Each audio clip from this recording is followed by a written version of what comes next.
अस्सलामु अलैकुम प्यारे हमवतनों, मैं सिकंदर सिद्दीक अर्ज़ कर रहा हूँ, political leader of the party independent greens और स्पीच के तहत जो आने वाले कोपेनहेगन कम्यून के इलेक्शन हैं उनमें। देखिए, आजकल यहाँ का कुछ मीडिया, यहाँ की कुछ लॉबीज़ जो हैं वो ये अफवाहें फैला रही हैं कि सिकंदर शायद अपने एड्रेस की वजह से इलेक्शन नहीं लड़ रहा। मैं ये बात क्लियर करता जाऊँ कि मैं इस इलेक्शन में कैंडिडेट हूँ, रहूँगा और इंशाअल्लाह ताला अल्लाह पाक की मर्ज़ी से आप लोगों की दुआओं से, वोट से ये इलेक्शन जीतूँगा भी। ये अफवाहें इसलिए फैलाई जा रही हैं कि यहाँ पे कुछ मीडिया, कुछ लॉबीज़, कुछ ऐसे लोग हैं जिनको पता है कि सिकंदर जो है वो ना ही ख़रीदा जा सकता है, ना ही करप्ट किया जा सकता है।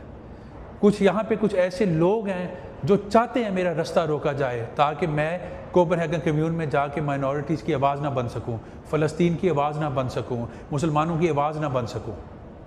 तो इसलिए मेरा मैसेज आप सबको ये है कि दिल खोल के कैंपेन करें हमारे लिए, हमारा साथ दें। 18 नवंबर को या 18 नवंबर से पहले ज़रूर मुझे ज़ाती वोट दें ताकि ये जो मीडिया है और ये जो लॉबीज़ हैं जो इस वक्त हमारे ख़िलाफ़, मेरे ख़िलाफ़ काम कर रही हैं, इनको हम जो है मुंह तोड़ जवाब दें वोट के ज़रिए। ज़रूर वोट डालना, ज़ाती तौर पे मुझे डालना और मैं इंशाअल्लाह ताला हमेशा की तरह आपकी नुमाइंदगी करूँगा।